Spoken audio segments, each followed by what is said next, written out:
Então, gente, boa noite, né? Meu nome é Luiz Carlos Afonso, eu sou administrador, né, de empresa, minha graduação. Para mim é um prazer grande estar aqui novamente. Eu tive já comentando aqui internamente que na década passada, entre 2000 e 2005, dei muitas palestras aqui, né, sobre temas que ainda são atuais, sobre educação à distância, sobre gestão do conhecimento, sobre terceirização em tecnologia da informação, né? Terceirização, então, é um tema hoje assim que foi votado no Congresso, quer dizer, é um tema que é bastante relevante, né?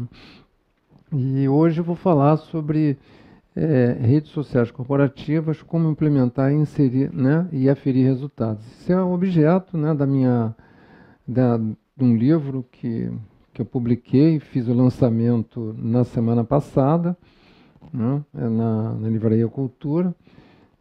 A ideia é fazer aqui também um lançamento, apesar de ter poucas pessoas, né, a gente tem os livros aí, se no final, né, da palestra, se vocês estiverem interessados, podem adquirir.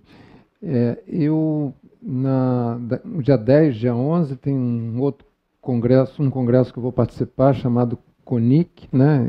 Aqui no final tem um slide que eu vou falar a respeito dele. E lá também vou fazer um lançamento, né? Enfim, é um terceiro lançamento. Tá bom? Então, vou falar sobre as redes sociais corporativas, né? E a questão do livro. Bem, eu resolvi fazer o seguinte, né?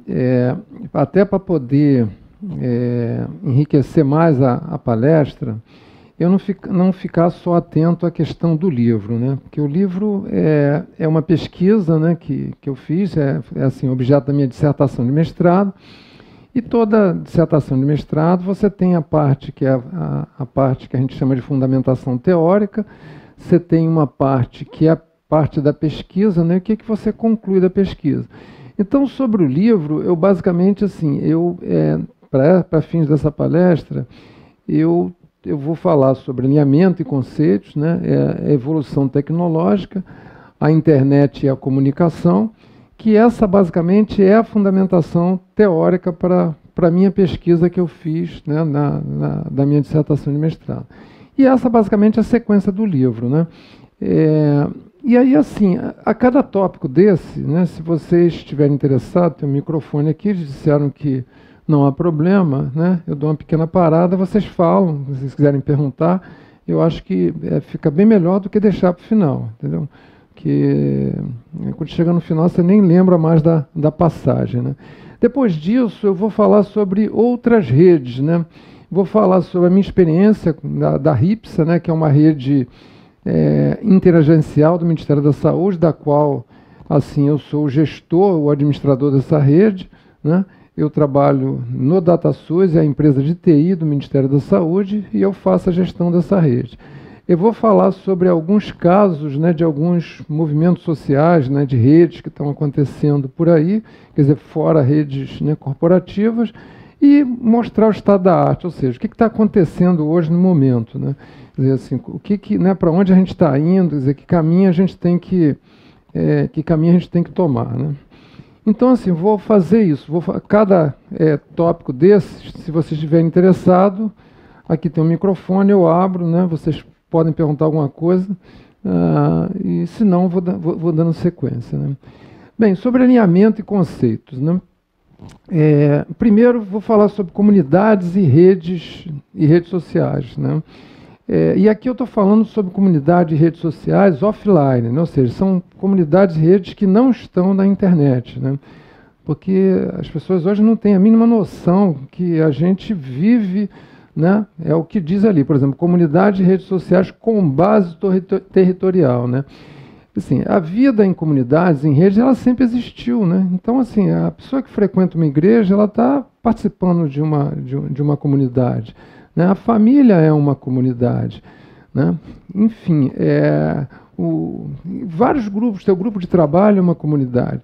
Então, a gente às vezes não tem muito essa noção, mas elas sempre existiram, né? E aí, nesse segundo tópico, há comunidades e redes sociais sem referência territorial, né? O que acontece? A partir do momento que o mundo começou a crescer, né, vamos dizer assim, você começou assim a quebra de laços familiares, né? Ou seja, as separações começam a acontecer, a desintegração de pequenas vilas, né? Que as pessoas viviam em vilas, enfim, né? Em pequenos grupos, né? O crescimento dos bairros e das cidades e as condições de mobilidade física e social da humanidade. Então, isso fez com que você tenha dois tipos de rede. Tem a comunidade com base territorial, né, e a sem referência territorial. Né? Então, são essas duas diferenças. Eu estou falando ainda de rede offline, né? Não são redes que ainda são redes que estão na internet. Então, para você realmente entender esse processo, né, na internet, é importante que entenda esse processo. Então, alguns conceitos até que eu abordo no livro, né, nessa parte da minha fundamentação teórica, são alguns conceitos sobre atores, sobre nós, né, ou seja, relações que existem entre um e outro, os laços fortes e laços fracos, né, que existem na rede, os tipos de rede, né, a estrutura, a topologia, né, que você tem rede centralizada, rede descentralizada, enfim, você tem uma série, né, de conceitos bastante interessantes. Bem, depois a gente chega na questão da internet, né, que começam a surgir as comunidades virtuais e as redes sociais na internet. As comunidades virtuais, esse tema foi cunhado pelo Reingold, né?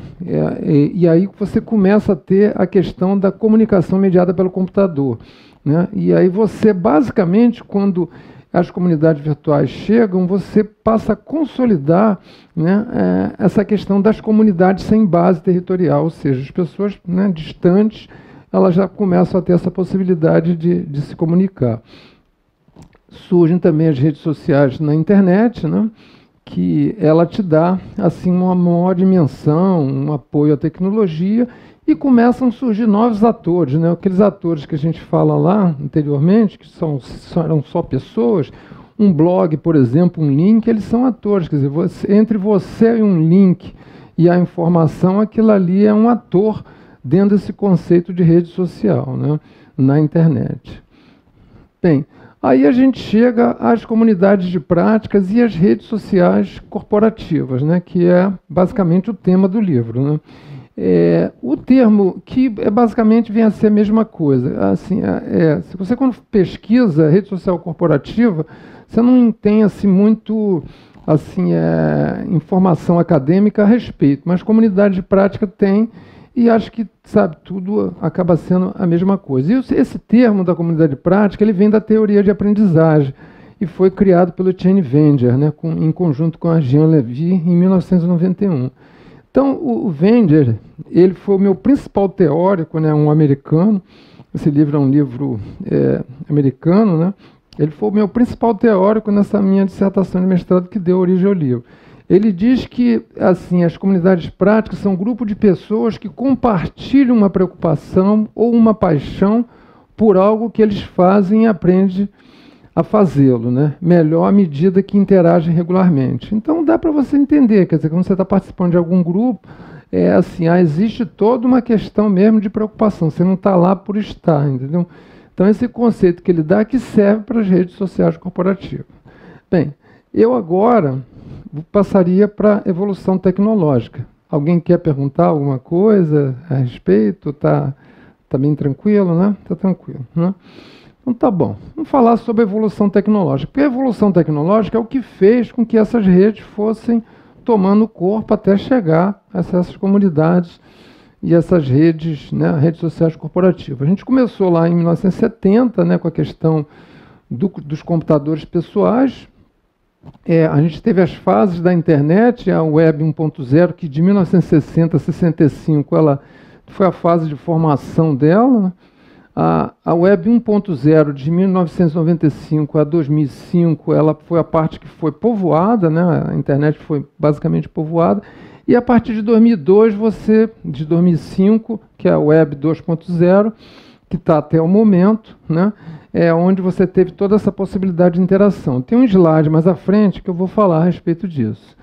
Bem, dentro desse processo da evolução tecnológica, a gente tem a questão das redes externas, né? Quer dizer, a gente está falando, como eu estou falando de uma rede interna, que é a rede social corporativa, tem as redes externas, que elas começaram em determinados momentos ali diferentes, mas todas elas mais ou menos quando a Web 2.0 nasceu, né?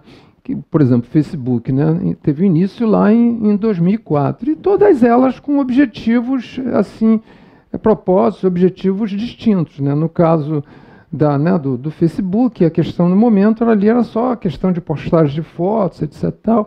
Então hoje você tem aí, né, milhares de redes com objetivos diferentes. Você tem o LinkedIn, que é uma rede voltada para a questão profissional, tem o Instagram, enfim, que voltada para foto. E você tem milhões de redes externas, né, que foram criadas. Eu só dou um exemplo dessa aí para poder mostrar assim, uma das redes que nasceu, que hoje vem a ser maior. Bem, na minha dissertação eu não falo nessa parte da evolução tecnológica associando a celular e smartphone, mas eu achei importante colocar porque aqui na palestra, né, porque eu acho que o smartphone ele hoje tem sido um diferencial, né, nessa questão nossa vou dizer assim, do uso das redes, né? Porque você passa a fazer uso desse processo através de um aparelho na tua mão, da mobilidade, né? Então, o celular, basicamente, ele surgiu lá em 79, no Japão, na Suécia, nos Estados Unidos em 83, e entre 90 e 2007, os smartphones, assim, os vários tipos de fornecedores, eles começaram a desenvolver, né, vamos dizer assim, os smartphones, né? E aí você tinha assim, vários tipos de evolução, múltiplas funções, inclusive o uso da internet e das próprias redes sociais, né? Então, acho que assim, esse foi realmente assim, um grande salto que veio facilitar o processo, né, das pessoas automaticamente estar numa rede e estar fazendo muita coisa com o aparelho na mão e andando, enfim, circulando. Bem, eu acho que o que complementa um pouco aquele retrato dos slides anteriores, relacionando a questão da internet, né, é assim, quer dizer, que tipo, né, que a internet, que tipo de comunicação podia se fazer com o avanço da internet, né? A Web 1.0 era a questão da interatividade, ou seja, como era aquele momento que ela estava sendo povoada, a gente chamava de relação de um para muitos, quer dizer, um era a internet, quer dizer, muitas pessoas podiam estar ali, você podia estar lendo um livro, a gente chamava de interatividade, né, que é diferente de interação. As pessoas podiam estar fazendo uns cursos ali, mas assim, era um curso que você respondia, né, uma instrução programada que estava no computador, etc. Tal. Quer dizer, hoje em dia isso já ainda existe, né, mas é a interatividade, quer dizer, é só a relação, né, do computador com você e vice-versa. Quando chega a Web 2.0, né, lá a partir de 2004, é que você tem os recursos de interação, né, e passa a ter essa possibilidade da construção coletiva do conhecimento, né. Então é quando você tem início, né, dos projetos, né, de inteligência coletiva, as redes, a questão do compartilhamento, né, os recursos de interação e a própria questão do processo de aprendizagem, né, situada que vem lá da Jean Levy, entendeu? Então é onde você tem aí muitos cursos à distância, etc. Tal, né, onde as pessoas podem estar fazendo se interagindo, né, podendo, né, estar se comunicando. Bem, aqui eu termino essa parte também, né, que abrangeu a parte da internet de comunicação, a parte da evolução tecnológica. Alguém quer fazer algum comentário? Ou também pode seguir? Como é que é? Não querem, de repente, deixar para o final? Então tá, então vamos seguir.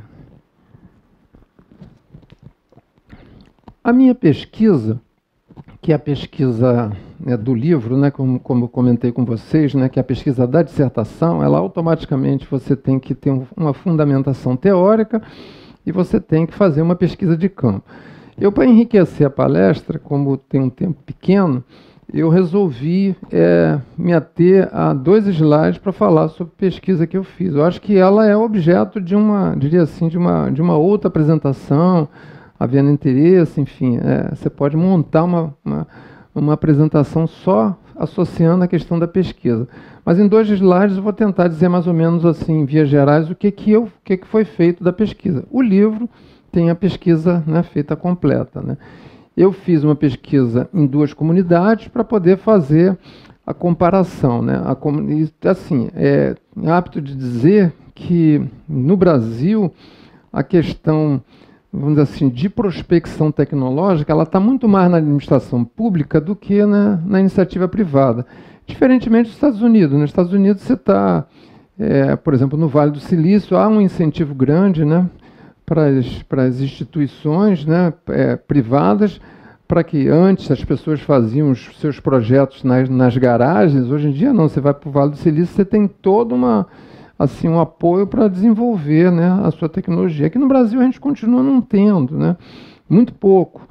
Então, essas 2 comunidades que eu pesquisei são comunidades do governo, né? Não é por eu estar no governo, não, né? Quer dizer, eu ser do governo, trabalhar no DataSUS, que é a empresa de TI do Ministério da Saúde.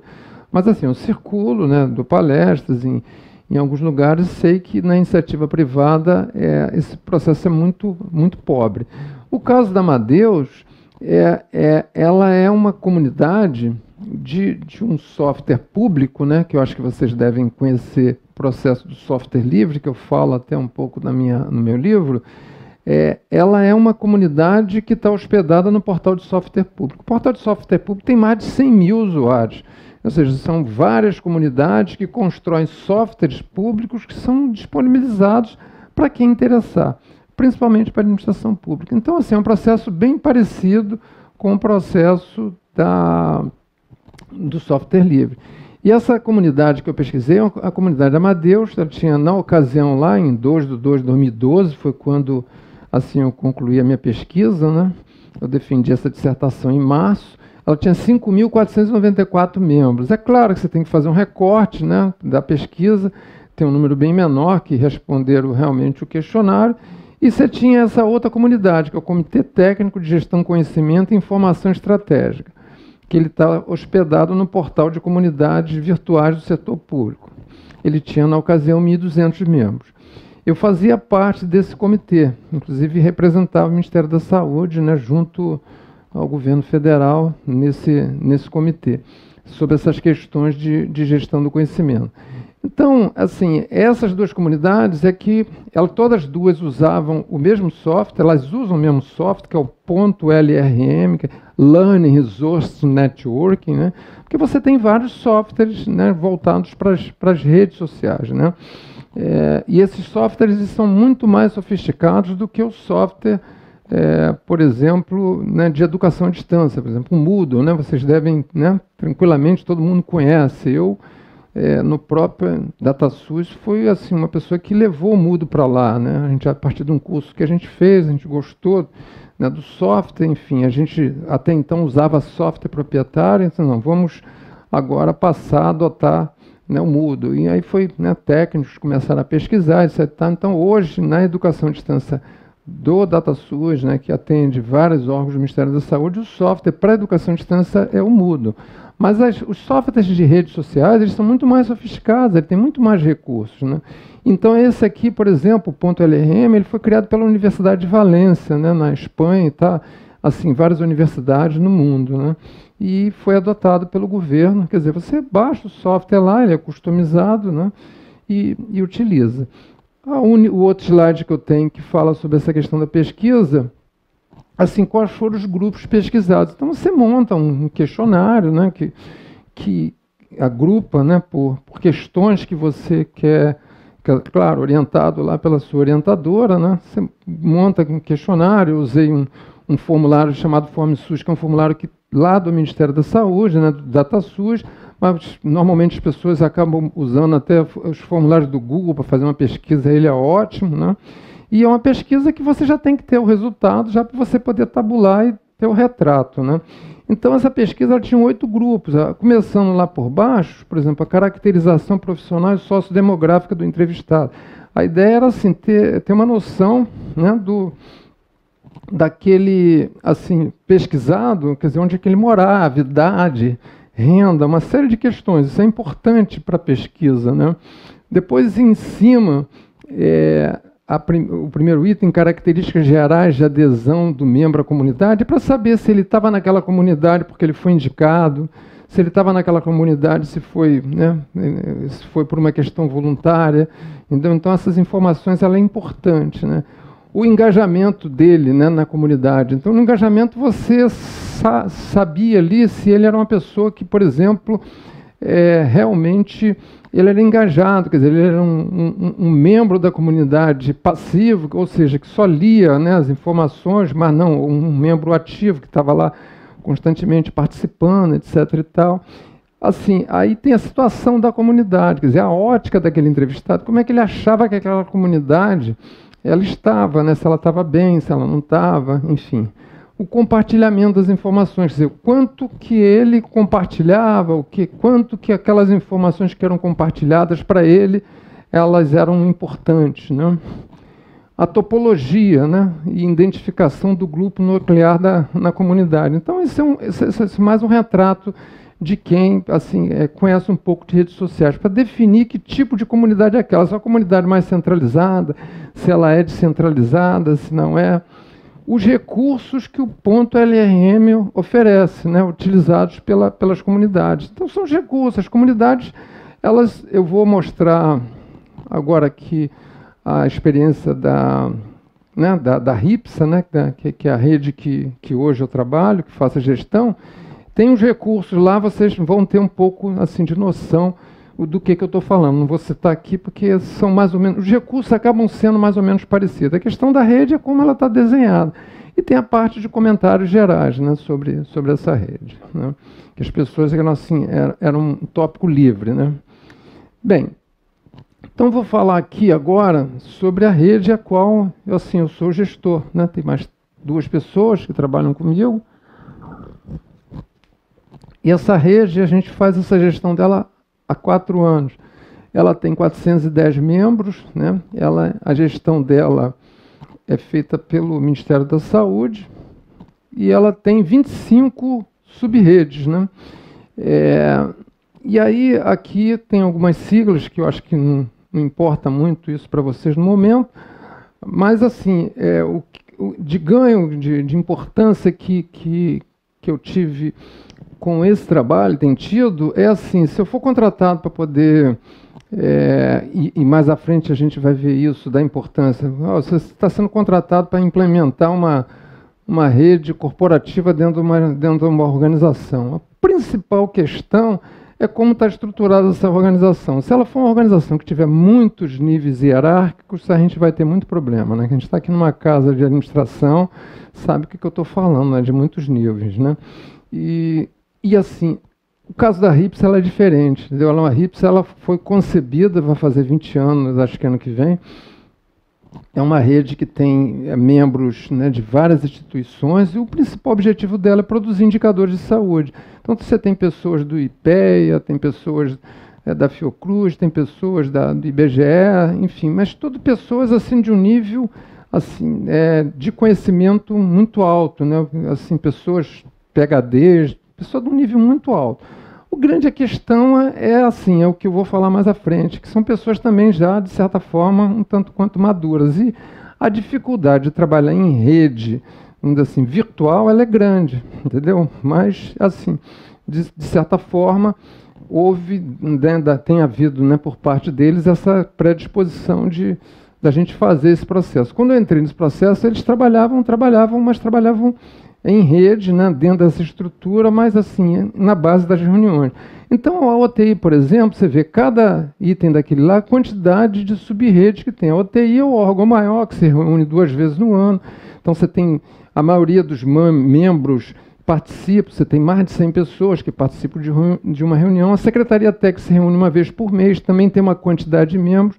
Então, assim, as pessoas, por exemplo, os CGIs, que são os comitês, né, de indicadores, você tem 7 comitês, cada comitê desses tem 30, 40 membros. E às vezes, aquele membro ele participa de uma outra rede. Então, assim, é um trabalho todo, sabe, assim, né, uma verdadeira teia, né, de aranha mesmo, bastante interessante. Né? Eu acho que uma apresentação desse estudo de caso da RIPSA é bem interessante. Ali, por último, tem a equipe de gestão da rede virtual, que, no caso, somos nós que fazemos a parte de gestão. Né? Os recursos básicos que são utilizados nessa rede, e que eu digo lá que o ponto LRM acaba sendo um pouco parecido, que só muda um pouco algumas questões. Por exemplo, você tem a parte de comunicação, né? A parte de comunicação é quem faz, por exemplo, quem está fazendo a gestão no nível maior, fazendo esse trabalho de gestão e moderação, e cada, vamos dizer assim, moderador em cada, né, vamos dizer assim, cada sub-rede daquela você tem um responsável. Então ele passa a ser o moderador e ele também tem essa responsabilidade de fazer tudo isso. Então você tem a parte de notícia que se disponibiliza no site, né? Você tem, se você jogar lá no site, se Ripsa, né, na internet, você vai ver. Claro, vai ter pouco acesso porque não vai poder acessar a rede interna. A parte de calendário, que tem todos os compromissos. A parte de comunicado, que é enviado para os e-mails das pessoas. Então, isso são os recursos que a gente chama de recursos de comunicação. Essa parte, os dois itens seguintes, são itens que são recursos de trabalho. A parte de fórum, né, que todo mundo vê falar. A parte do documento colaborativo é o que existe de mais, assim,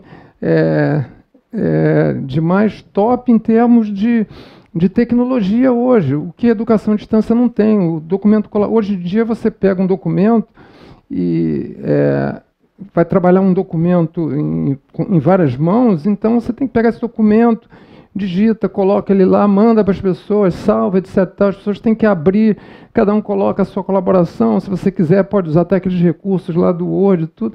Não, esse aqui não, você é um repositório, que o documento está lá, as pessoas vão lá e cada um dá a sua contribuição, e todo mundo sabe quem contribuiu, entendeu? E quem está fazendo a gestão aceita ou não aquilo, entendeu? Então, isso assim, é o que existe de mais moderno em termos de recursos. E algumas redes, no caso da Ripsa, é um software chamado TickWiki, né? Que é um software também, né, americano, né? E a parte de documentos e imagens, assim, é um repositório, né, onde você realmente guarda os documentos, guarda as imagens. Aí você tem a parte de enquete, por exemplo, você vai fazer uma reunião, tem pessoas que têm as suas agendas extremamente ocupadas. Você faz uma pequena enquete, né, um CGI daquele, tem 40 pessoas. Olha, gente, quero fazer a reunião dia tal, qual é a proposta? As pessoas vão lá e fazem as suas opções, você sabe. Você tem perguntas sobre a questão da rede, quer dizer, da rede para usar, enfim, perguntas frequentes, que é chamado FAQ, né, que tem tudo quanto é lugar. E tem a parte de gerenciamento, né? A parte de gerenciamento é a parte que cabe a nós, né, que fazemos o gerenciamento da rede.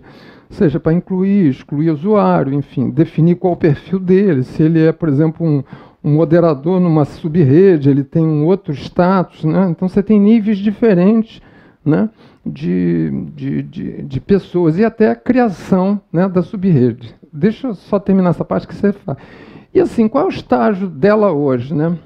Por ela ser uma rede assim, horizontal, né, a gente já tem vários recursos desses, né, já implementados de forma podular, né? Quer dizer, quando a gente fala de forma podular, você tem assim, uma determinada sub-rede daquela, implantou um determinado recurso desse, começou a usar, enfim.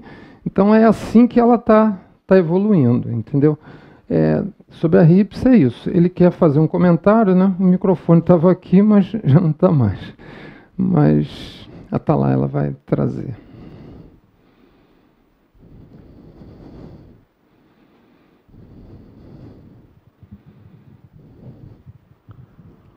Boa noite. A pergunta que eu faço, achei muito interessante esse funcionamento dessa rede para troca de informações, conhecimento.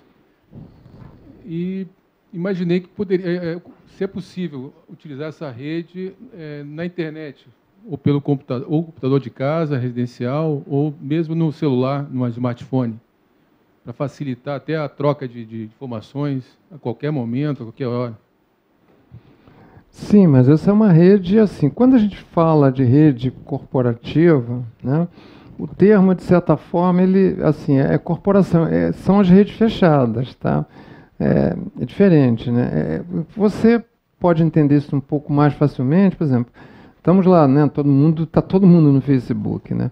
Eu, quando crio um grupo, esse grupo pode ser aberto ou fechado, né? Então, participo de alguns grupos que são abertos, outros grupos são fechados. Então, aquele grupo ali que é fechado, só aquelas pessoas que quem faz a gestão quer que participe. Então, essas redes são redes fechadas, né? Eu, por exemplo, quando há 4 anos atrás assumi esse projeto, né, ele tinha lá um espaço para as pessoas entrarem e se cadastrarem. Eu mandei fechar. Não existe isso. Tem que fechar, não pode. Quem tem que cadastrar essas pessoas somos nós, são os gestores, os moderadores de cada subrede. Isso não é uma rede aberta, né? Então, o que tinha de spam, as pessoas iam lá, se cadastravam, isso só dava trabalho para a gente, entendeu? Então, isso é uma rede fechada. As redes corporativas, elas são fechadas, elas são para atender aquele objetivo, né? Uma coisa, assim, se você quer ter as informações, né, da rede, da RIPSA, você entra no site, se as informações estão lá. O que pode estar assim, que o mundo pode ver, está lá. Entendeu? Mas o trabalho interno, na verdade, as redes, o objetivo delas assim, é um espaço de trabalho, né? É um espaço de trabalho fechado onde as pessoas trabalham em rede, né? Ou não, você está fazendo uma reunião presencial, então está fazendo uma reunião, né, através dos fóruns, através o chat a gente até ainda não implementou porque achou que não há essa necessidade, né? Porque quando você pega tanto aquele software que eu fiz a pesquisa, como esse aqui, você tem chat também, né? Mas o chat eu já usei muito educação à distância, você tem assim, tem que ser muito bem trabalhado, né? Porque se você tem mais de 7 pessoas, alguém que está fazendo moderação não dá conta, aquela coisa. Então, assim, é importante às vezes você usar o fórum, porque o fórum é o que a gente chama de síncrono e assíncrono, né? Quer dizer, o chat é síncrono, né? Então, as pessoas estão conversando ali ao mesmo tempo, né?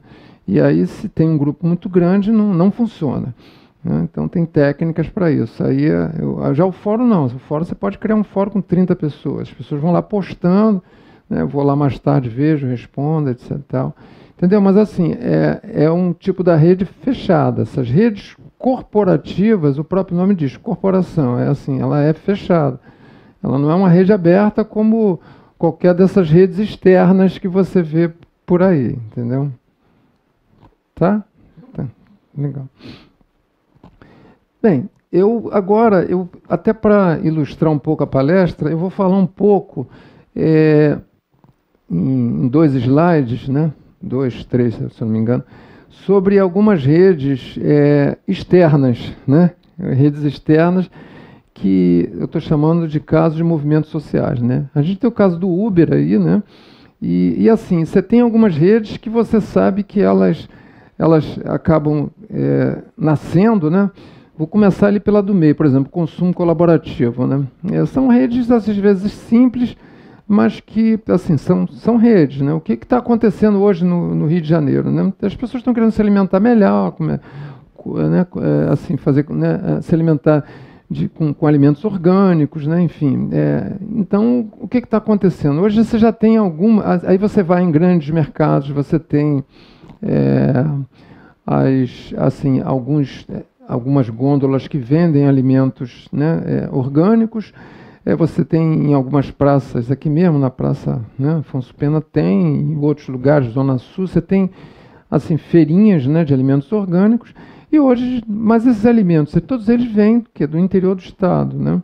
E aí hoje já se tem na internet alguns grupos, né? Então as pessoas formam os grupos, né? E grupos de interessados por alimento A, B ou C, e você tem os fornecedores. Então isso normalmente é um trabalho bem bacana, coisa assim. Como eu sou fascinado pela história da rede, eu achei que esse é um bom exemplo. Então você tem o interessado e tem quem interessado em quem quer vender. Ele vende automaticamente, né? Ali se formam os pedidos e quando os caras trazem essa remessa, normalmente para casa de uma pessoa, né? Então, aquela pessoa vai se incumbir de distribuir, né? Quer dizer, não existe assim uma estrutura formal, é uma iniciativa da população, das pessoas, né? Então esse é um exemplo. O caso do Uber é a questão, como plantões médicos, é a questão de falta de políticas públicas, né? Eu tenho uma formação, eu tenho 2 formações de especialização, sou administrador público, né? Fiz o CIPAD da Fundação Getúlio Vargas e fiz políticas públicas e governo. Então, assim, Eu tenho embasamento, né, de políticas públicas até para falar do que eu estou falando. O primeiro caso e o terceiro caso são casos de falta de políticas públicas. O caso do Uber, por exemplo, né?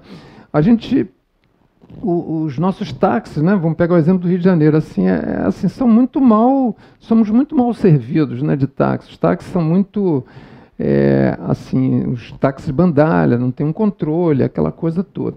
Aí surgiu aqui há pouco tempo o Taxi Beat, né, o Easy Taxi, enfim, onde as pessoas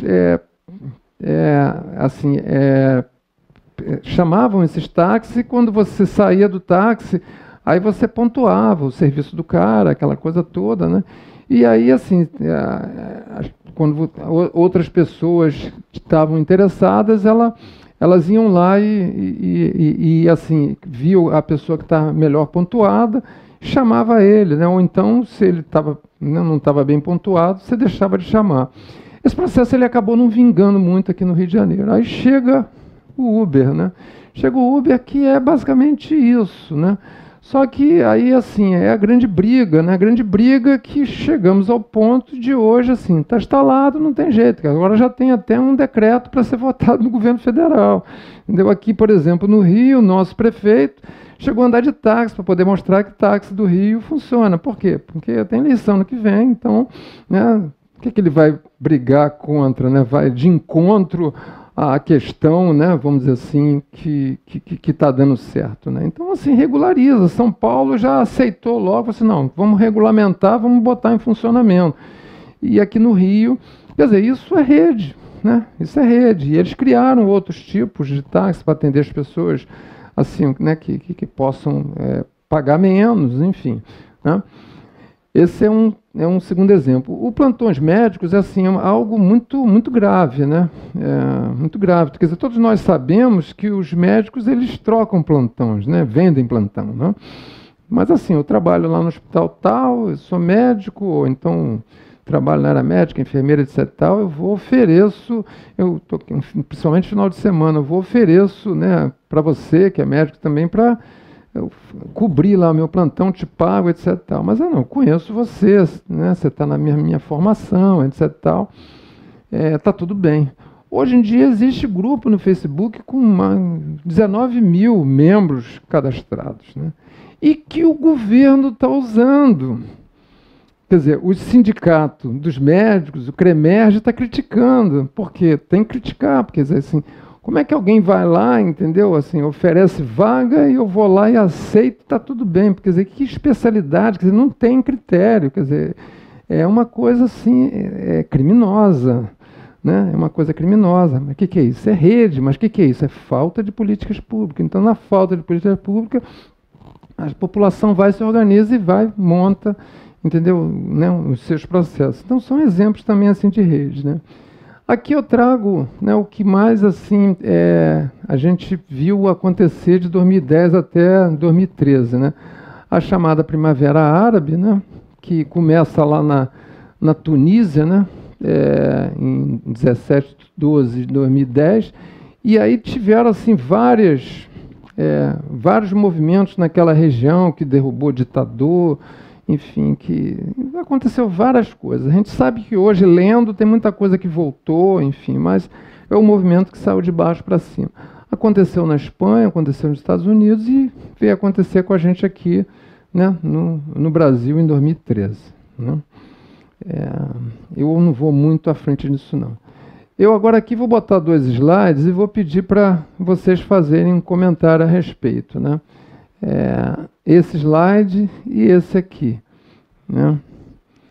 Esse slide, eu vou assim dar uma pista, né? Esse slide tem uma bandeira, né? Tem uma faixa. Esse aqui tem várias faixas. Alguém assim consegue fazer algum comentário a respeito dessa situação?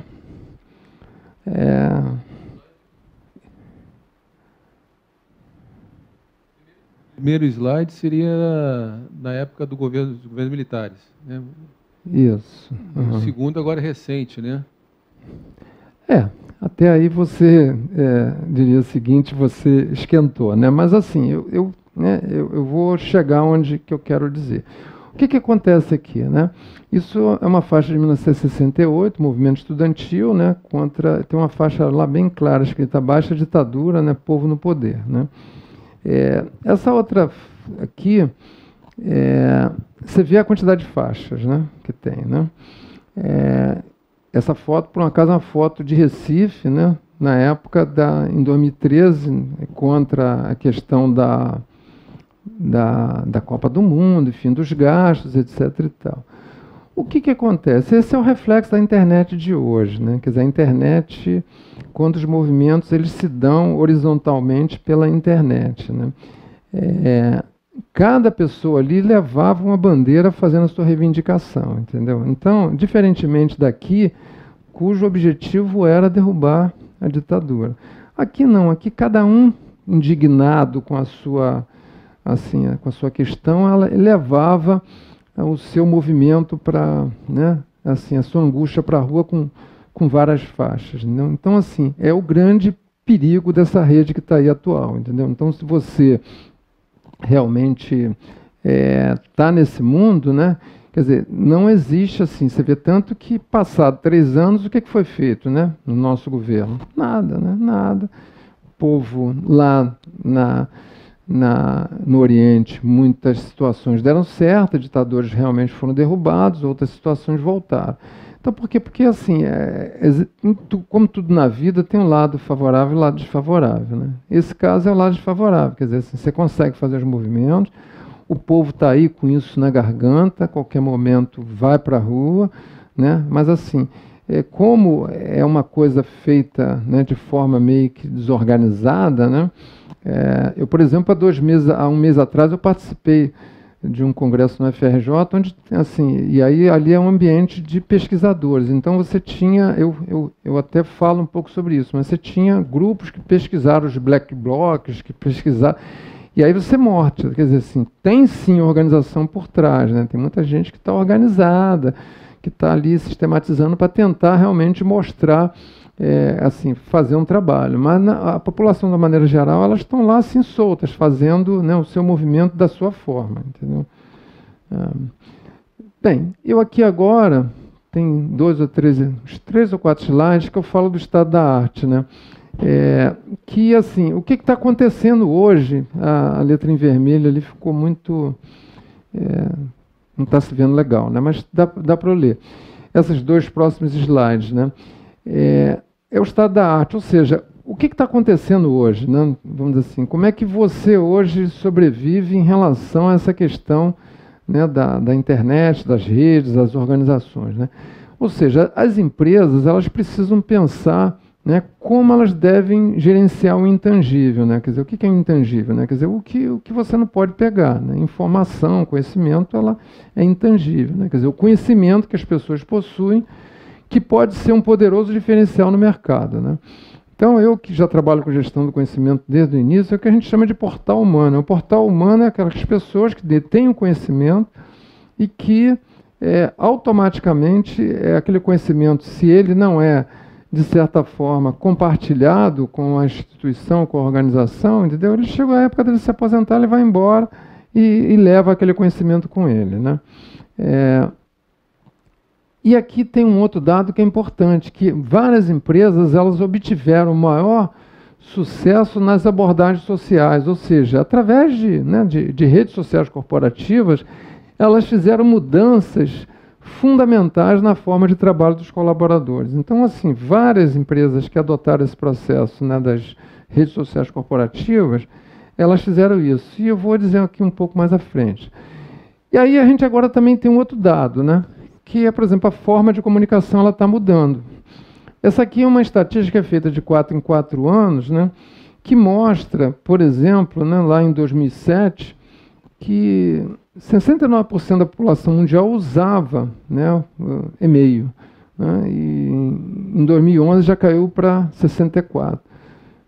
Nessa ocasião, as mensagens instantâneas eram 47%. Mensagem instantânea, um SMS, por exemplo, a mensagem instantânea, né, caiu para 31%. As mensagens em 2007, através das mídias, ou seja, você está dentro de uma mídia, né? Recentemente eu estava lendo por que o Facebook comprou o WhatsApp, por que ele mudou o sistema dele de troca de mensagens, por conta dessa situação, entendeu? Quer dizer, em 2011, 2007, você tinha 56%, as mensagens eram trocadas por mídia social. E em 2011 isso subiu para 82%. Você imagina a pesquisa, né, sendo feita esse ano, né, o final do ano, quer dizer, no início do ano que vem, como é que isso vai avançar? Quer dizer, o e-mail não vai acabar, entendeu? Mas assim, está acabando, né? Entendeu? Quer dizer, por que isso tudo está acontecendo, né? Está acontecendo por conta das gerações e a própria questão do mercado de trabalho, né?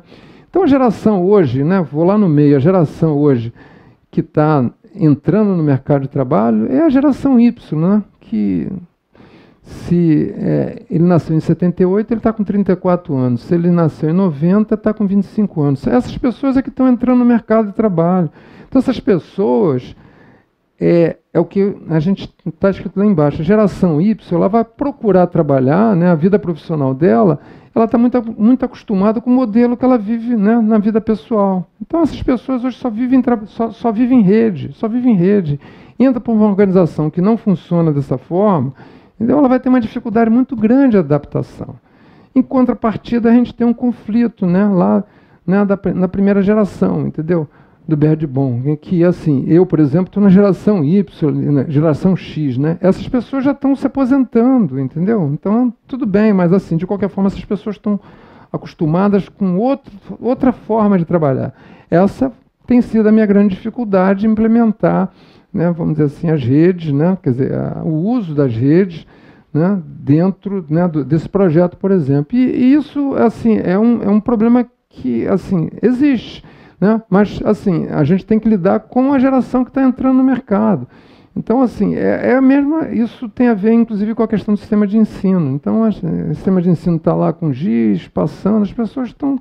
Então, você não cria mecanismos, as pessoas trabalharem usando, entendeu, o que elas fazem no dia a dia, entendeu? Não vai funcionar, entendeu? Não vai funcionar.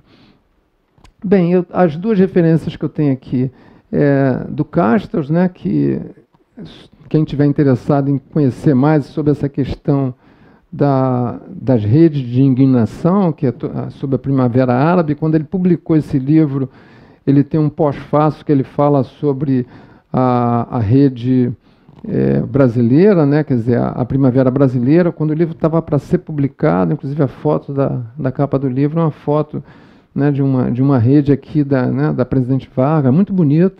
E o Wenger, que foi assim, um dos livros, né, que eu pesquisei, né, usei no meu trabalho. Bem, eu estou concluindo, né, eu aqui estou aproveitando para fazer a divulgação do meu livro, né, se vocês estiverem interessados, né, ele pode ser vendido, né. Aproveito para falar aqui do Conitec, né, 2015, né, que vai acontecer dia 10 e 11 na UERJ, é um fórum internacional que você tem, eu não sei, não lembro o nome dele, um cara da NASA, assim, que está aí, né, fazendo sucesso no mundo inteiro com palestras. Você tem Mira Leitão, por exemplo, que também vai fazer o lançamento, né, vai ter também o lançamento do livro dela no dia 10, o meu no dia 11, além de fazer parte de uma mesa, ser palestrante nesse evento, eu vou fazer também um lançamento lá, né, do livro. Bem, é isso. Se vocês quiserem contato comigo, eu assim, criei agora recentemente esse site, né, o Arte de Compartilhar. O objetivo dele é basicamente, assim, não tem ainda um objetivo financeiro. O objetivo dele é estar colocando, assim, postando, assim, fazendo posts a respeito de redes e de comunidades, né, de temas em geral, e abrindo para as discussões que as pessoas tiverem interessadas, entendeu? Então é isso, né? Estou aberto aí para perguntas que vocês quiserem.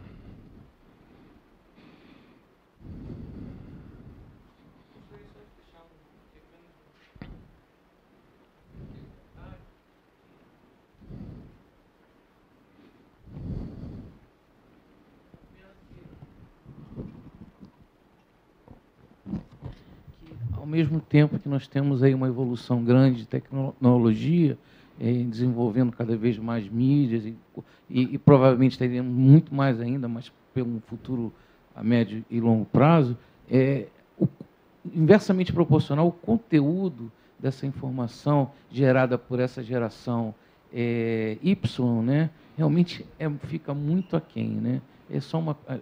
Ao mesmo tempo que você tem uma evolução da tecnologia, você também tem um conteúdo que é gerado dentro dessas mídias que ficam realmente muito aquém do que poderia se melhorar também, né?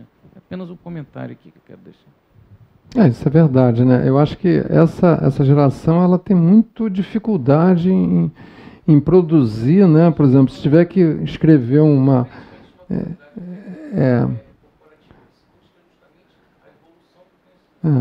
justamente, elas têm uma dificuldade muito grande, né? Porque o conhecimento da internet é um conhecimento todo partilhado, né? Todo fragmentado, e aí a pessoa tem realmente dificuldade, né, em produzir, né? Se tiver que sentar para fazer uma produção, né, nessa linha, assim, é complicado. Então, o que a gente vê hoje por aí é realmente poucos, quer dizer, acho que poucas pessoas têm essa condição, até porque é pelo mundo que vive, né? O mundo não tá favorecendo esse tipo de questão, né?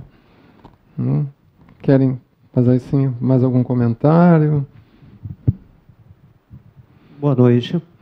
Estou fazendo pós em docência, pretendo me tornar professor de administração, e eu vejo hoje que a parte do ensino vem pedindo muito para se criar um professor criativo, proativo, pegar a parte crítica do aluno. E com a evolução da tecnologia, eles veem, como o amigo falou, eles pegam aquela informação e transmitem em rede, sem saber se é verdade, sem saber o fundamento dessa questão que está se colocando para milhares de pessoas ver. Isso tem dificultado muito na hora de pegar um aluno para fazer um trabalho, quando se pede para fazer, como o senhor falou, escrever um livro, ou escrever uma própria redação, sai com os textos abaixo da média, com um ensino não está saindo com um ensino qualificado. E minha pergunta para o senhor é em relação ao ensino da EAD. Como o senhor vê, como administrador, como a administração enxerga a formação do aluno da EAD? Olha, eu não tenho o conhecimento, né, de como funciona o ensino da EAD, mas assim, colaborando com o que você está colocando, né, é verdade que essa é a forma que as pessoas têm utilizado, né, mas assim, você não pode, hipótese alguma, né, buscar textos na internet e submeter para as pessoas trabalharem de forma compartilhada, né, como é o mundo que a gente vive hoje, porque aquilo ali, quer dizer, que fonte é aquela, né? Então, assim, não é uma fonte verídica, né? A gente, assim, quem esteve na academia, eu não tenho interesse em fazer doutorado, eu tenho 3 especializações, sou graduado, né, em administração, tenho 3 especializações e agora esse mestrado, mas acho que eu não gostaria de fazer o doutorado, porque gostaria de estar trabalhando um pouco nessa área, né? Até por conta já, né, da idade, acho que vou passar muito tempo, tem pessoas que dizem que não, mas assim, eu consigo falar isso com toda a propriedade, porque convivei com muitas pessoas e convivo com pessoas que estão lá na área acadêmica, eu vivo nesses dois mundos.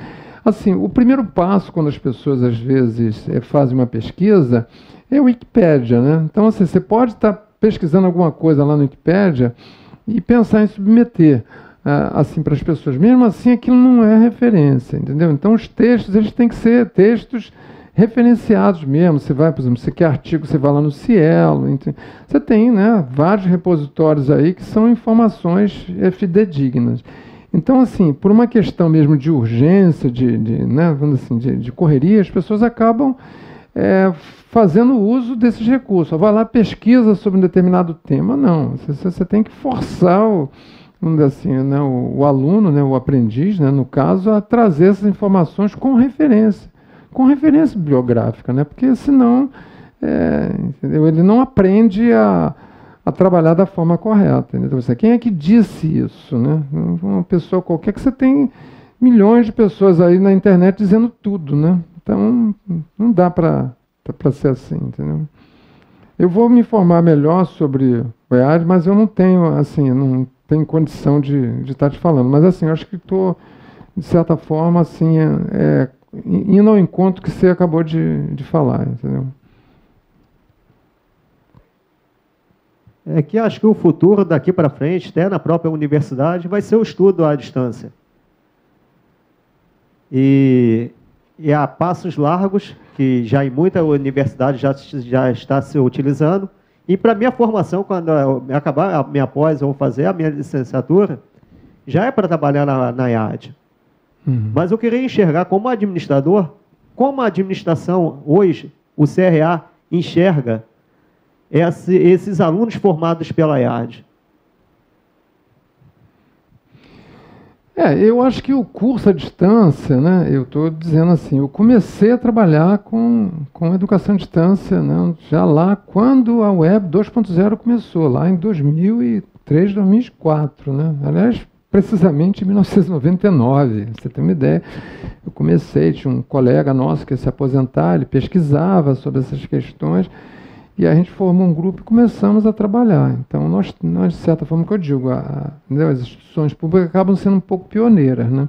Então, a gente tem muitos colegas nossos lá que saiu de lá e foi para o mercado, né? Foi para a UVA, criou a Universidade Corporativa da UVA, né? Universidade à Distância, tem pessoa que foi para a Estácio. Agora, sim, existem cursos e cursos, né? Entendeu? Então, assim, por uma questão de atender a esse lado comercial, o processo acaba não sendo da forma como a gente gostaria que fosse, né? Quer dizer, eu acho que, né? E os cursos são meio que jogados mesmo, né? Aí fica muito essa questão da época da internet, né? De quando ela começou, entendeu? Da relação de um para um, entendeu? Eu mando um texto para você, você é obrigada, entendeu? Não existe processo de criação de fórum, onde as pessoas trocam. Isso tudo demanda tempo, né?